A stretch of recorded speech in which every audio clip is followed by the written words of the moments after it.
नमस्ते, स्वागत है आपका chai and chit chat with Richa Vijay की एक और एपिसोड में। आज का एपिसोड मेरे लिए बहुत स्पेशल है क्योंकि आज के जो हमारे गेस्ट हैं वो मेरी लाइफ के पहले हीरो हैं। एक इंडस्ट्रियलिस्ट, एक स्टोरी टेलर, एक कर्मयोगी। तो दोस्तों मिलते हैं मेरे पापा से, मिस्टर सुशील पारिक। तो पापा स्वागत है आपका मेरे पॉडकास्ट में। आप एक इतने बड़े बिजनेसमैन हैं, आपने इतने बड़े बड़े काम किए हैं, आपने बिजनेस किया है, आपने प्रॉपर्टी का बिजनेस किया है। आपको कैसा लग रहा है मेरे पॉडकास्ट में आकर? तुम्हारे पॉडकास्ट में आके मुझे बहुत अच्छा लग रहा है और मुझे बहुत प्रसन्नता है कि तुम कम से कम कोई काम तो चालू तुमने किया। चलो फाइनली आपके मन की पूरी फाइनली करी। तुम्हारे अपने मन की इच्छा पूरी हो और इस काम में तुम बहुत सफल हो, ये मेरी तुम्हारे लिए शुभकामनाएं। चलो तो अपन शुरू करते हैं आपके बचपन से। आप बताओ, आपके बचपन में ऐसी कोई मेमोरी जो आपको याद हो, जो आप मतलब अभी भी आप भूल नहीं पा रहे हैं उसको? हमारा बचपन बिल्कुल साधारण लोगों का बचपन था। गरीब परिवार से थे, कोई बहुत पैसा नहीं था और इच्छाएं भी बहुत बड़ी नहीं थी, इसलिए ऐसी कोई विशेष बात नहीं है कि जिसको मैं तुमको बता सकूं। लेकिन स्कूल थे, साधारण स्कूल थे, पानी मिलता नहीं था, घर आकर के पानी पीते थे और पानी के लिए भी उस समय में हम स्कूल जाने में तरसते थे। 10-10 किलोमीटर। तो उस टाइम वाटर बॉटल्स नहीं होती थी? वाटर बॉटल्स उस वक्त आविष्कार ही शायद नहीं हुआ था और हुआ था तो हमें नहीं मिला था। तो अगर पानी पीना हो तो मतलब आप पूरा दिन वेट करते थे वहां पर? कोई वाटर कूलर या ऐसा वहाँ कोई? स्कूल में मटकियों की व्यवस्था हुआ करती थी, लेकिन वो मटकियाँ इंटरवल होने के पहले ही सारा पानी उनमें खत्म हो जाता था और फिर उसके बाद अच्छा, स्कूल में मटकियों का अरेंजमेंट होता था? स्कूल में पूरा एक आले के अंदर मटकियाँ 10-15 भर देते थे। उन मटकियों में जो जितना पानी आ गया वो भर गया, फिर उसके बाद वो खत्म हो जाता था। तो लंच के बाद हमको पानी मिलता ही नहीं था। और लंच बॉक्स?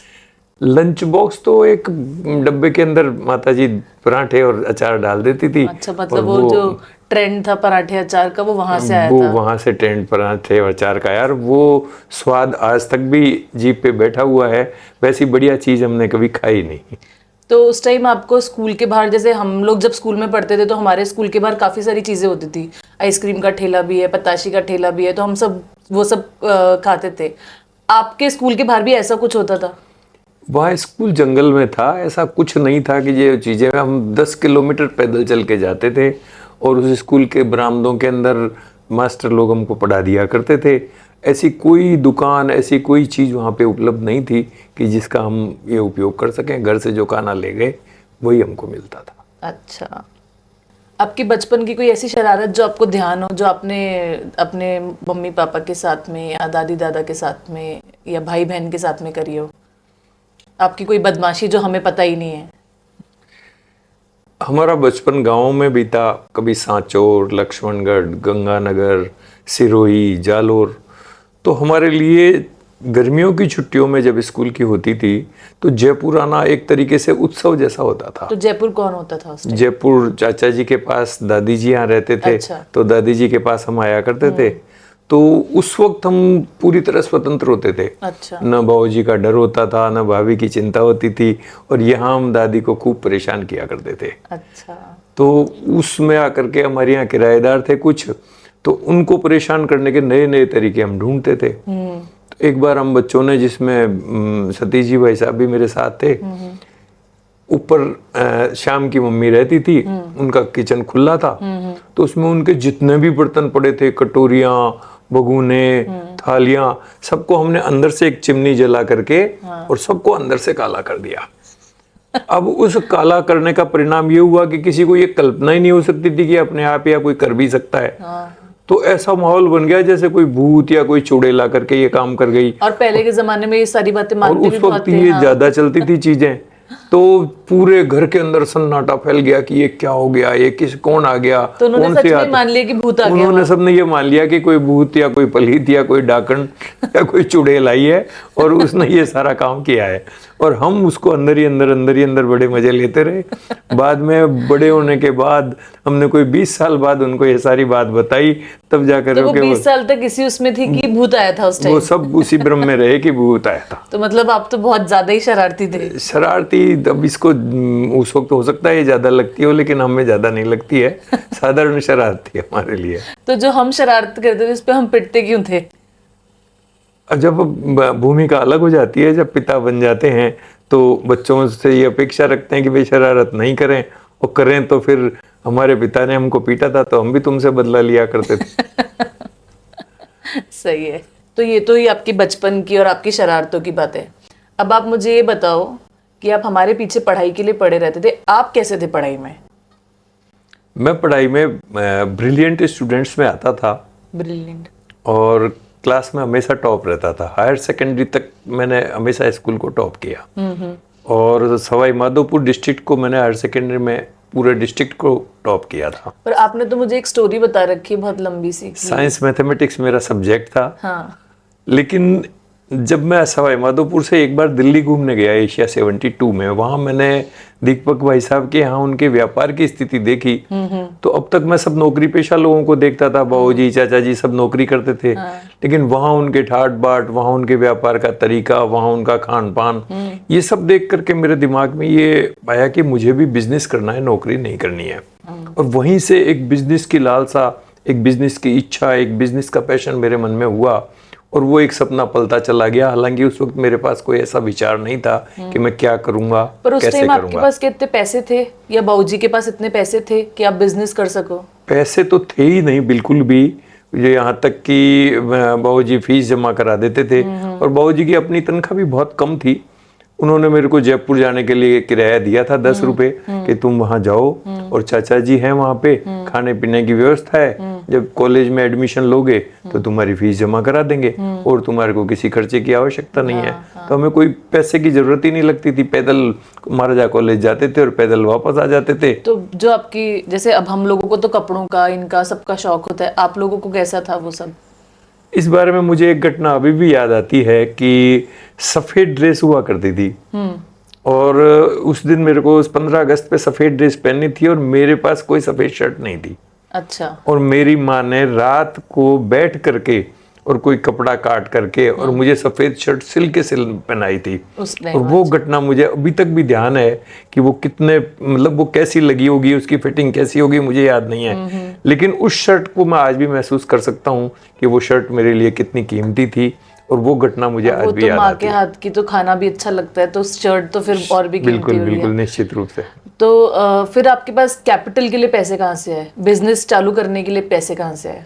बिजनेस के लिए मैं हमारे दीपक भाई साहब का बहुत बहुत आभार व्यक्त करता हूँ कि जब मैं दिल्ली गया तो उनके यहाँ रुका, उनके यहाँ ही देखा, तो मैंने उनसे विचार किया कि भाई मैं भी कुछ बिजनेस करना चाहता हूँ। तो जैसा वो बिजनेस करते थे, उन्होंने मुझे एक जयपुर में कपड़े की दुकान खोलने की सलाह दी। अच्छा। और वो कपड़े की दुकान हमने उनके सहयोग से जयपुर में खोली। ये बात है सन 76 की। अच्छा। और 76 में अब हम भी बच्चे थे, लापरवाहियां भी बहुत थी। 77 के अंदर हुआ ये कि मैं दिल्ली से सामान खरीद के लाया और एक ताला उस पर लगा दिया, और रात को चोरों ने ताला तोड़ करके उस दुकान में बिल्कुल झाड़ू लगा दी। तो सामान के कपड़ा था पूरा, साड़ियां थी और भी थी, सब चीजें वहां। दूसरे दिन दुकान खोली तो वहां कुछ भी नहीं, हमारा गल्ला भी नहीं था। ओहो। और हम बिल्कुल सड़क के ऊपर खड़े हुए थे, और हमारे पर उस वक्त कर्जा था। अब हम भाई साहब को कैसे चुकाएंगे ये हमें समझ में नहीं आ रहा था। उस वक्त मैं फिर उनका दोबारा आभारी हूँगा कि जब मैंने उनको ये सारी बात बताई तो उन्होंने मुझे यही कहा कि तुमने लापरवाही तो की है, लेकिन तुमने कोई बदमाशी नहीं की, किसी प्रकार का कोई ऐब नहीं था, तुम फिर से काम चालू करो, मैं तुम्हारा फिर सहयोग करूंगा। तो फिर आप सरकारी नौकरी में कैसे आए? बिजनेस के आइडिया से सरकारी नौकरी? क्योंकि उस वक्त लगभग 40-50 हजार रुपए का कर्जा मेरे सर पे था। 40-50 हजार? 50 हजार अभी की बात तुम समझो, आज के वो 50 लाख से भी ज्यादा है। तो वो 50 हजार रुपए मैं किस तरीके से चुकाऊंगा ये मुझे समझ में नहीं आ रहा था। और मेरे पास कोई विकल्प नहीं था। व्यापार में धीरे धीरे जैसा भी मुझसे हो रहा था कर रहा था। तो उसके लिए मैंने चुकाने का ये देखा कि यदि मैं नौकरी करके कहीं से थोड़ा थोड़ा पैसा चुका सकूं, तो मैंने RSCB के अंदर अप्लाई किया। और चूंकि पहले भी मेरी 2-3 बार सब सरकारी नौकरियां लग चुकी थी, लेकिन मैं व्यापार के पैशन में करता नहीं था। ये नौकरी मैंने ज्वाइन की, और तुमको आश्चर्य होगा कि मेरी पहली तनख्वाह 370 रुपए थी बस। 779 के अंदर जब मुझे पहली तनख्वाह अक्टूबर में मिली थी, तो वो 370 रुपए मुझे मिले थे। और उन 370 रुपए से मेरे पास सामने ये भी था कि मुझे कर्जा भी चुकाना है, मुझे अपने जीवन को भी चलाना है। और उस वक्त मेरी इच्छा ये थी कि मैं आगे पढूं। मैं हायर सेकेंडरी करके ही मैंने नौकरी कर ली थी, क्योंकि मैं ग्रेजुएशन ढंग से कर नहीं पाया। बिजनेस के चक्कर में मैं 2-2 3-3 बार फेल होता चला गया, और 7 साल में मैंने बीए किया। 7 साल में 7 साल में मैंने 73 के अंदर हायर सेकेंडरी करके फेल होते गए थे? नहीं, कई बार छोड़ देता था, कई बार सब्जेक्ट बदल लेता था। अच्छा, ऐसा। तो उसमें आखिर 79 में मैंने कंप्लीट अपना ग्रेजुएशन किया, और 79 में मेरी नौकरी लगी, और इस तरीके से मैंने फिर ये नौकरी वाला जीवन मेरा शुरू किया। अच्छा, और नौकरी के साथ साथ आपने अपना बिजनेस मैंने चालू रखा। हर वक्त मेरे दिमाग में ये था कि नौकरी से इतना पैसा मैं चुका नहीं सकता। और तुम्हें आश्चर्य होगा कि एक संयोगिक रूप से एक ऐसे मित्र ने हमारे को कैपिटल दी कि जिसको ना हम जानते थे, न वो हमें जानता था। और अचानक उसके पिताजी ने, उसकी दुकान थी यहाँ पे, उसके पिताजी बोले कि मेरे को सूरत तू आ जा। और उसके पास बहुत सारे कपड़े, साड़ियों के टुकड़े पड़े हुए थे। उसने बोला यार ये तुम रख लो। हमने वो रख लिए। अब हमारा कोई पैसा नहीं लगा, लेकिन वो आधा कमरा भरा हुआ कपड़े के हमें मिले। तो मैंने दिमाग लगा के कोशिश की कि इसका क्या कर सकते हैं। तो मैंने लड़कियों की सिर पे चोटी बनाने के रिबिन उससे बनाए। अच्छा। और वो रिबिन बना करके, और उस समय के अंदर तो वो जो स्कूल में हम रिबिन लगा के जाते चोटी में, वो वाले वो रिबिन उसे इंटरलॉक की मशीन से हमने खरीदी, और वो रिबिन बनाए, और वो फ्री के पैसे से, हमारा 1 रुपया भी उसमें खर्च नहीं हुआ, और हमें करीब 16,000 रुपए की कैपिटल उस समय में मिली। अच्छा। और उस कैपिटल से फिर हमारे पास वो कपड़े खत्म हो गए, तो फिर हमारे सामने समस्या कि हम क्या करें। तब हम सूरत गए, और सूरत में हमारी मुलाकात हुई श्री उमेश जी कोठारी से। और उन्होंने फिर हमें इतना जबरदस्त सहयोग दिया। उनकी घर पे ही हमारी मित्रता हो गई। मित्रता से हम उनके घर रहे, और रह करके उन्होंने अपनी फैक्ट्री में हमको काम सिखाया। और आज जो ये तुम इलास्टिक की फैक्ट्री देख रही हो, इसमें उनका बहुत बड़ा योगदान है। हाँ। और मैं उनका भी इसके लिए बहुत बहुत आभारी हूँ। उन्होंने हमारे को टेक्नीशियन भी दिया, फैक्ट्री भी लगवाई, और उस फैक्ट्री को लगाने के लिए मुझे पैसे भी दिए। वो लाइफ में कई लोग ऐसे आते, जैसे मेरी लाइफ में आप आए थे, आपने मुझे बुटीक स्टार्ट कराया। वो बात अलग है कि मेरा मन उससे उचाट हो गया। मुझे हो गया था कि मुझे कपड़े नहीं बनाने लोगों के, हो गया वो शायद मेरा ये था कि मुझे अपने ही कपड़े बनाने। इसलिए मैंने वो बुटीक खोला। पर हाँ, वो चल गया अच्छा खासा, और अभी भी वो सुई धागा चल रहा है। पर आप उस सुई धागा को अब उसको वाइंड अप क्यों नहीं करते? वो क्या रीजन है? सुई धागा, एक तो नाम इतना बढ़िया है कि इसको वाइंड अप करने की इच्छा नहीं होती। दूसरा, वो तुम्हारे हाथ से लगाया हुआ है, तो मैं नहीं चाहता हूँ कि तुम्हारे कोई भी ऐसी चीज हो कि तुमने की और असफल हुई। और एक इस बीच में मुझे एक तुम्हारे बचपन की घटना बड़ी याद आती है। क्या? तुम छोटी सी थी और शायद स्कूल में पढ़ती थी। कौन सा स्कूल था? सेंट पॉल्स में। सेंट पॉल्स में। हाँ। एक दिन तुम्हारे स्कूल जाने की बिल्कुल इच्छा नहीं, और मैं नियमितता पसंद करता था। मुझे ये ध्यान है। तो उस स्कूल के जाने के लिए तुम अड़ गई कि मैं नहीं जाऊंगी। आखिर मैंने तुमको उठाया और बस के अंदर लेकर के और चला गया। मुझे वो सीन ऐसे कैसे ध्यान है कि मेरे हाथ ऐसे थे बस पे, और पैर ऐसे थे, और पापा मुझे धक्का दे रहे थे, लेकिन अंदर नहीं घुस रही। लेकिन ये अंत में सफल यही हुई। हाँ। ये नहीं गई, और इसको घर वापस लेकर के आए, और फिर जो खैर पिटाई हुई है वो तो एक अलग बात है। तो मेरा ये थॉट था कि कोई बात नहीं, एक बार पिट लेंगे। हाँ। पर कम से कम पूरा दिन घर पे तो रहेंगे। तो ये घटना मेरे को अभी तक भी याद आती है कि मैंने उसके बाद तुम्हारी पिटाई भी खूब की थी, लेकिन तुम्हारा वो जिद थी वो तुमने अपनी पूरी की। तुम्हारे ये एक बचपन की मेरे को घटना अभी तक याद है, और उसको घटना मुझे भी ध्यान है। और मैं भगवान से शुक्रगुजार हूँ कि अद्विक ऐसा नहीं हुआ। अद्विक एक आवाज में उठ जाता है। स्कूल जाने का उसे शौक है। उसे शौक है स्कूल जाने का, वो एक आवाज में उठ जाता है। तुम्हें स्कूल भेजना हमारे लिए एक सिर दर्द हुआ करता था कि हम किस तरीके से तुम्हें स्कूल भेजेंगे। पापा, ऐसी कोई सीख जो आज की यंगस्टर्स को आप देना चाहोगे आपके लाइफ एक्सपीरियंस से? मेरे अनुभव से मैं यह कहना चाहूंगा कि आदमी जो भी बनता है वो भाग्य से बनता है, और अपने परिश्रम से भी बनता है, लेकिन उसके अंदर परिवार का सहयोग भी बहुत महत्वपूर्ण है। हाँ, वो बिल्कुल है। मैं आगे आने वाली पीढ़ी को और तुम्हारी पीढ़ी को भी ये देना चाहूंगा कि परिवार को हमेशा एकजुट रखने का प्रयास किया जाए। हाँ, बिल्कुल। और वो परिवार का जो संबल होता है, वो जो हमारा आत्मविश्वास होता है, वो हमें आगे बढ़ने के लिए हमेशा प्रेरणा देता है। इसलिए अपने परिश्रम के ऊपर ध्यान दिया जाए, लेकिन परिश्रम से भी ज्यादा यदि असफलता मिलती है तो कोई दिक्कत नहीं है, लेकिन परिवार को एकजुट करने का हमेशा प्रयास किया जाए। बिल्कुल। ये मैं यंगस्टर को कहना चाहूंगा कि परिवार के साथ हमेशा एकजुट रहें। बहुत हो गई लर्निंग, अब आप मुझे पहले ये बताओ कि आपका सबसे फेवरेट चाइल्ड कौन है तीनों में से? इसके जवाब में तुमसे एक प्रश्न पूछना चाहूंगा। ना पूछो। तुम्हें अपनी आंखें अच्छी लगती है, अपना नाक अच्छा लगता है, अपने हाथ अच्छे लगते हैं, पूरे शरीर में तुम्हें क्या अच्छा लगता है? सब कुछ। तो वैसे ही मुझे अपने तीनों बच्चे प्रिय हैं, समान रूप से प्रिय हैं, और मेरे लिए वो आँख कान नाक उस तरह से हैं। ये तो थी मजाक की बात पापा, मुझे पता है सारे बच्चे बराबर होते हैं, सब उंगलियां बराबर होती है। अब जो पेरेंटिंग में आपकी डिफिकल्टीज थी, क्योंकि अब हमारे लिए तो सब कुछ बहुत आसान है, हमको लगता है हम मतलब हमारे पास सोर्सेज भी है, हम अपने बच्चों को सब दे पा रहे हैं। उस टाइम आपकी क्या डिफिकल्टीज होती थी? सबसे बड़ी तो आर्थिक दिक्कतें थी। हाँ वो तो थी, पर आर्थिक उस टाइम दिक्कतों वो शायद को आर्थिक भी दिक्कत हल कर लेते थे, क्योंकि मैं व्यापार में था तो पैसे की कमी तो मेरे पास नहीं होती थी। ये अलग बात है कि मेरा पैसा होता था या नहीं होता था, लेकिन मैं खर्च करने में मैंने कभी हाँ, बच्चों का किसी तरीके से भी पालन पोषण में कमी नहीं रखी। उस बात से तो मैं आपकी बिल्कुल सहमत हूँ, हमें बचपन में कभी कोई कमी महसूस नहीं हुई किसी भी प्रकार की। आप वो सब तो छोड़ो, अब ये बताओ कि कोई ऐसा फनी मोमेंट बच्चों का आपके, मेरे अलावा, क्योंकि मेरे तो बहुत सारे हैं, आपको कोई याद हो तो आप बताओ, आप शेयर करना चाहो। बच्चों का तो याद नहीं है, लेकिन बच्चों की माँ के साथ जरूर फनी मोमेंट हुआ था कि एक बार वो प्याज काट रही थी सब्जी बनाने के लिए और मैंने वो प्याज के जब जलन मेरी आंखों में हुई तो मैंने कहा जरा इनको उधर कर लो।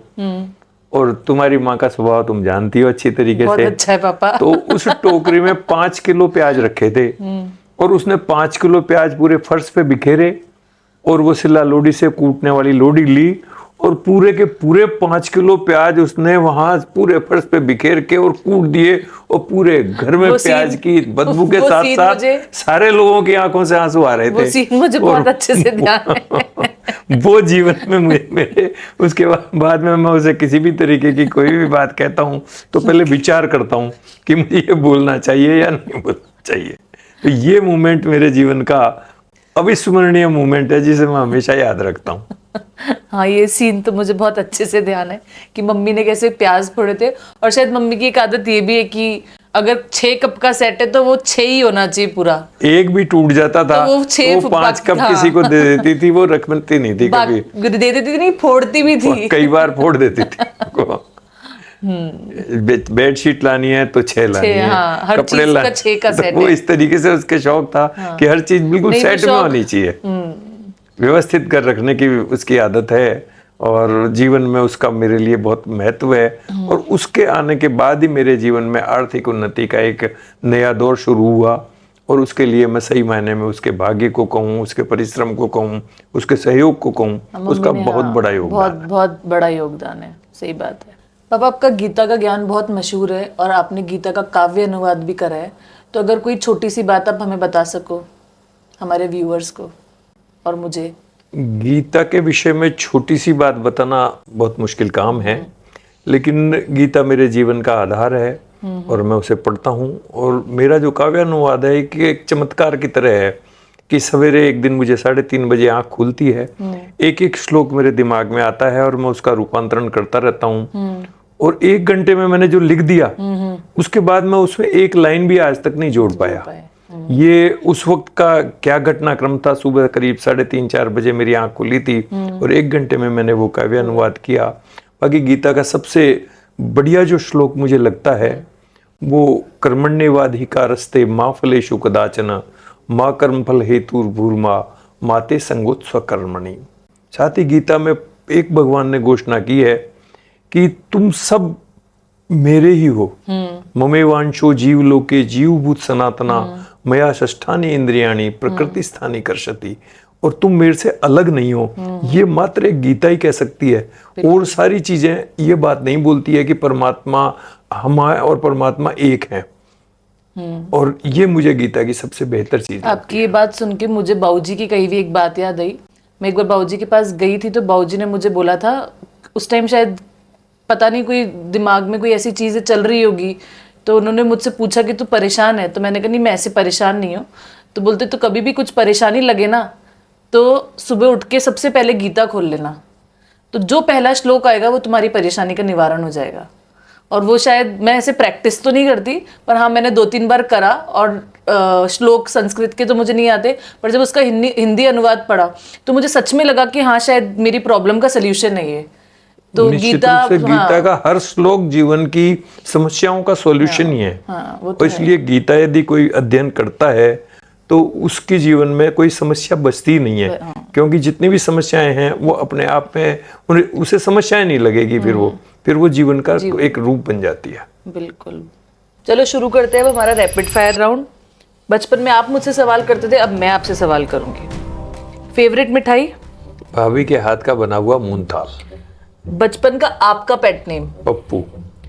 सबसे ज्यादा डांट किसको पड़ती थी, मुझको, चिम्मी को या कुकू को? तुमको। अगर आपको ट्रेवल टाइम मिले, किस उम्र में वापस जाना चाहेंगे? मैं अपनी बचपन में बिल्कुल जो मेरे को ध्यान नहीं था उस उम्र में जाना चाहूंगा, यानी 2-3 साल की उम्र में। अच्छा। जिंदगी का सबसे प्राउड मोमेंट? जिंदगी का सबसे प्राउड मोमेंट तुम्हारी मम्मी से शादी। चाय या कॉफी? चाय। मम्मी के अलावा वो इंसान जिस पर आप आंख बंद करके भरोसा कर सकते हैं? मेरे मित्र श्री सत्यनारायण जी गुप्ता। सुबह उठते ही सबसे पहला ख्याल क्या आता है? चाय का ख्याल आता है सबसे पहले। तुम्हारी मम्मी के साथ 1 कप चाय पीना सबसे बड़ी ख्वाहिश रहती है। चलो ये था हमारा रैपिड फायर राउंड। पापा, आज आपसे बात कर कर कई साल पुरानी बातें, आपकी सोच और जज्बे एक बार फिर सामने आ गए। ये सिर्फ एक रिकॉर्डिंग नहीं थी, ये एक सफ़र था। Thank you so much. मेरे बहुत बहुत आशीर्वाद तुमको, बहुत बहुत शुभकामनाएं। तुमने ये जो काम शुरू किया है, परमात्मा इसमें तुमको सफल करे और तुम्हारा नाम और तुम्हारा काम बहुत ऊपर तक जाए, ये मेरी शुभकामनाएं हैं। परमात्मा तुम्हें हमेशा प्रसन्न रखे। दोस्तों, ये थे मेरे पापा मिस्टर सुशील कुमार पारेख। अगर आपको इनका सफ़र और इनकी कहानी पसंद आई तो मुझे टैग करें और कमेंट करें। मिलते हैं अगले एपिसोड में एक और दिल छू लेने वाली कहानी के साथ। आप सुन रहे थे chai and chit chat with Richa Vijay. और हाँ, लाइट, कैमरा एंड मी, क्योंकि मैं एंडिंग नहीं बिगनिंग हूँ।